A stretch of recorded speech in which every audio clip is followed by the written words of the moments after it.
नमस्कार बच्चों, मैं अनुपमा यादव, प्रवक्ता नागरिक शास्त्र, Shrimati Joy Harris, girls inter college Agra cantt Agra से।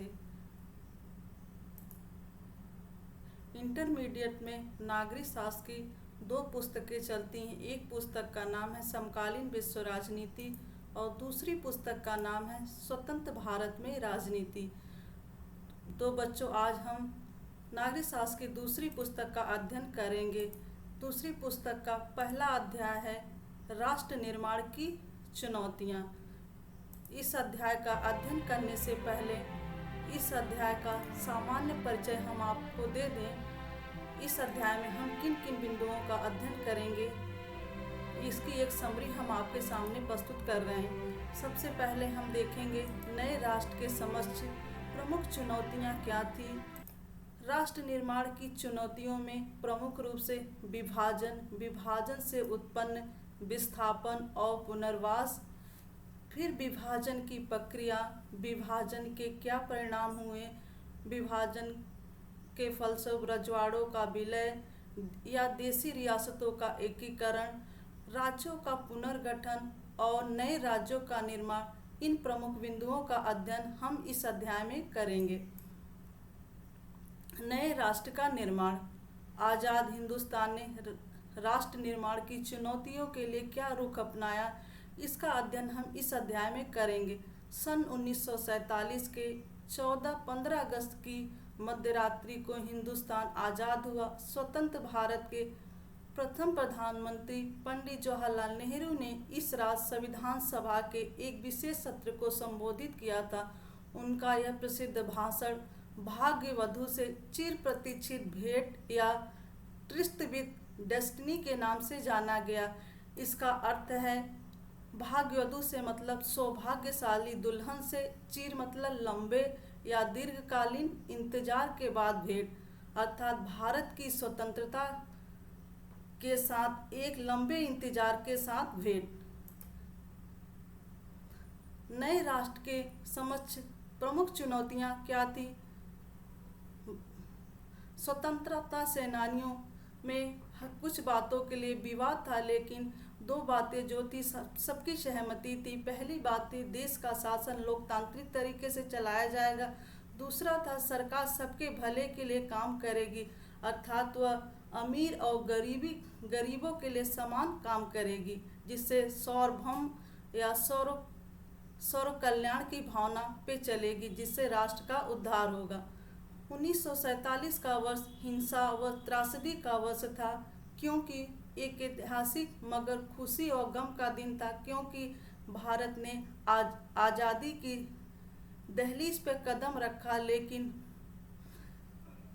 1947 में भारत को आज़ादी के साथ साथ विभाजन का भी दर्द झेलना पड़ा, जिसके फलस्वरूप लोगों के विस्थापन से होने वाली अनेक समस्याएं उत्पन्न हुई, जिससे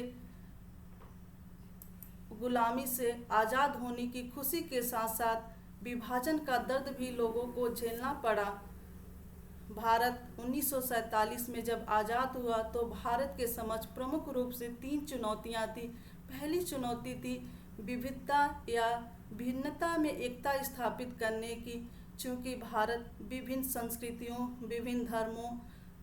विभिन्न धर्मावलंबियों का देश है, इसलिए क्षेत्रीय एकता को स्थापित करना सबसे बड़ी चुनौती थी। दूसरा था लोकतंत्र को कायम करने की।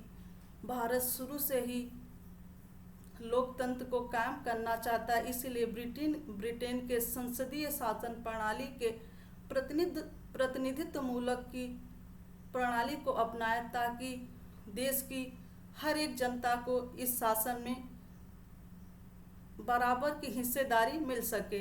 फिर तीसरा था समता पे आधारित विकास करना। इसमें किसी वर्ग विशेष के आधार पर विकास नहीं, बल्कि समाज के निचले तबकों को लेकर भी विकास करना, ताकि गरीबी खत्म की जाए और आर्थिक विकास किया जा सके। 1947 में चूँकि भारत का विभाजन भी हुआ, इसलिए महात्मा गांधी ने एक प्रसिद्ध वाक्य कहा है, कल हम अंग्रेजी राज की गुलामी से आज़ाद हो जाएंगे, लेकिन आधी रात को भारत का बंटवारा भी होगा। इसलिए कल का दिन हमारे लिए खुशी का दिन भी होगा और गम का भी। क्योंकि 1947 में जब देश आज़ाद हुआ था तो उस समय आज़ादी के साथ साथ भारत को विभाजन का भी दर्द झेलना पड़ा। फलस्वरूप इस विभाजन से उत्पन्न दर्द को अनेक लेखकों, कवियों, फिल्मकारों ने अपने विचारों के माध्यम से व्यक्त किया। ऐसे ही एक प्रसिद्ध कवि हैं फैज अहमद फैज। उनकी एक कविता को मैं यहाँ प्रस्तुत करना चाहती हूँ। ये दाग दाग उजाला, ये सब गजीदा शहर, वो इंतजार था जिसका, ये वो शहर तो नहीं, ये वो शहर तो नहीं, जिसकी आरजू लेकर चले थे यार की। मिल जाएगी कहीं ना कहीं फलक के दस्त में, तारों की आखिरी मंजिल कहीं तो होगा। सब्रे सुस्त मौज का साहिल, कहीं तो जाके रुकेगा सफीने गम ए दिल। 1947 में जब देश आज़ाद हुआ तो ब्रिटिश भारत दो प्रांतों में विभाजित था। एक ब्रिटिश हिस्से में कुछ राज थे और दूसरे देसी रजवाड़े थे। भारत को अपनी एकता, अखंडता को स्थापित करने के लिए इन देसी रियासतों को एकत्रित करना बहुत ज़रूरी था, क्योंकि इनके एकीकरण के बगैर देश की एकता, अखंडता को स्थापित नहीं किया जा सकता। यहाँ मैं एक मैप के माध्यम से आपको यह समझाने का प्रयास कर रही हूँ कि स्वतंत्र भारत के पहले भारत की क्या स्थिति थी, भारत में कितने राज्य थे। स्वतंत्र भारत से पहले भारत में 565 देसी रियासतें और ब्रिटिश प्रांत थे। यहाँ मैं येलो कलर से ब्रिटिश प्रांत के क्षेत्रों को दिखा रही हूँ और स्काई ब्लू से देसी रजवाड़ों को प्रदर्शित कर रही हूँ, और अन्य जो है रेड डॉट लाइन से मैं भारत की सीमाओं का सीमांकन कर रही हूँ।